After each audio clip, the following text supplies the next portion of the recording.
राजस्थान के एक छोटे से गांव में एक 16 साल का लड़का रात के अंधेरे में घर से बाहर निकला। उसका नाम रामू था। उसका चेहरा तपती धूप से जल चुका था और उसकी आंखों में गहरी चिंता और डर था। गांव की संकरी गली में चलते हुए उसके पैरों में घिसी हुई सैंडल और शरीर पर हल्का कुर्ता और पेंट था। वह डर और जिज्ञासा के मिश्रण के साथ अपने आसपास देख रहा था। तभी उसकी नजर दूर खड़े काली मंदिर पर पड़ी, जो घने धुने और अंधेरे में डूबा हुआ था। मंदिर का वातावरण बहुत ही रहस्यमय था, जैसे कुछ गलत होने वाला हो। रामू के दिमाग में कई सवाल उठ रहे थे, लेकिन उसकी हिम्मत जवाब दे चुकी थी। वह धीरे धीरे मंदिर की ओर बढ़ा। तभी अचानक मंदिर के दरवाजे से एक कटा हुआ अजीबोगरीब आवाज सुनाई दी। उसने तेजी से मुड़कर देखा और सामने खड़ा पंडित रामचंद्र का भूतिया रूप देखा। पंडित रामचंद्र के सफेद बिखरे बाल, उनकी गहरी खाली आंखें और चेहरे पर गहरी झुर्रियां थी। उनका चेहरा बहुत डरावना था और उनकी उपस्थिति से वातावरण में एक अजीब सी घुटन महसूस हो रही थी। पंडित रामचंद्र ने घबराहट भरी आंखों से रामू को देखा और अचानक ही गायब हो गए।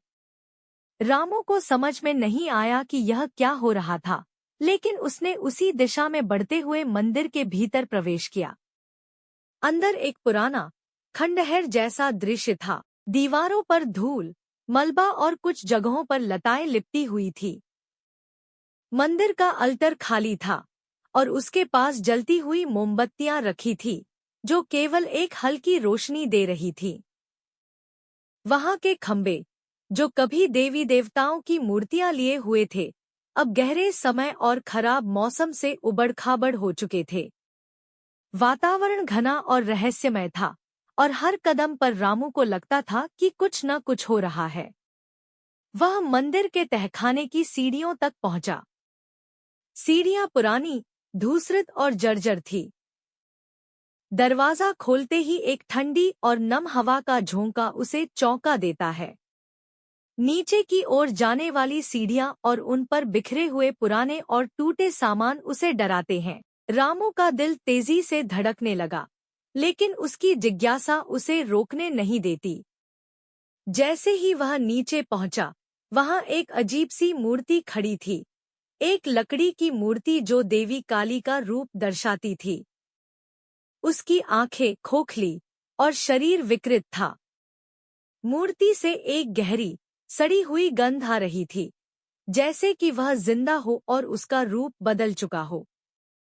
रामू का डर और बढ़ गया, लेकिन उसने डर को काबू करते हुए मूर्ति की ओर बढ़ने का फैसला किया। तभी अचानक मंदिर में एक कटा हुआ, डरावना साया दिखाई दिया।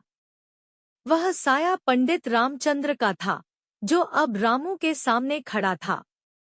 उसकी आंखें पूरी तरह से भूतिया और चमकदार हो चुकी थी। वह धीरे धीरे रामू की ओर बढ़ते हुए बोला, तुमने यहाँ क्या किया? रामू की सांसें तेज हो गईं, लेकिन उसके अंदर एक अजीब सी ताकत आई और उसने बिना डर के कहा, मैं जानना चाहता हूँ कि यह क्या है जो यहाँ हो रहा है। उसके बाद अचानक रामू की आंखों के सामने एक गहरी धुंध छा गई और वह डर के कारण वहां से भागने लगा।